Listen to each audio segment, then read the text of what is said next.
یہ دنیا ہی سب کچھ نہیں ہے بھائیو۔ ہم نے دنیا ہی کو سب کچھ سمجھ لیا اور آخرت کو بھول گئے۔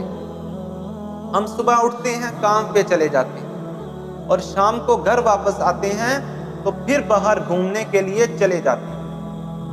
بار بار مسجد سے مؤذن کی یہ صدا آتی ہے، حی علی الصلاۃ، او نماز کی طرف، حی علی الفلاح، او کامیابی کی طرف، لیکن ہمیں کوئی پرواہ نہیں۔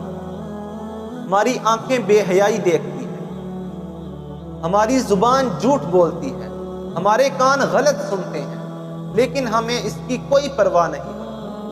ہم یہی سمجھتے ہیں کہ یہ دنیا اپنی خواہشات کے مطابق زندگی گزارنے کا نام ہے۔ نہیں بھائیو، یہ دنیا امتحان گاہ کی جگہ ہے۔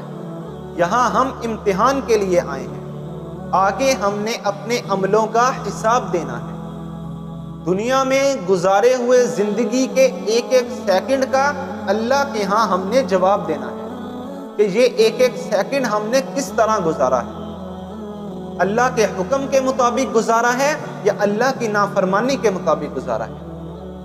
اس لیے بھائیو، اگر یوں ہی زندگی فضول کاموں میں گزار دی تو ہمارا انجام بہت برا ہوگا۔ اس لیے اللہ نے جو آپ کو وقت دیا ہے، زندگی دی ہے، اس کی قدر کریں اور نیک عمل کریں، کیونکہ کوئی پتہ نہیں کب آپ کی آنکھ بند ہو جائے اور کب آپ اللہ کے ہاں پیش ہو جائیں۔ تو اس وقت سوائے افسوس کے انسان کچھ نہیں کر سکے گا کہ کاش میں اللہ کے بتائے ہوئے طریقوں پر زندگی گزارتا تو آج میں سرخرو ہو جاتا۔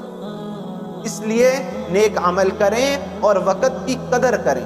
اللہ ہم سب کو عمل کی توفیق عطا فرمائے۔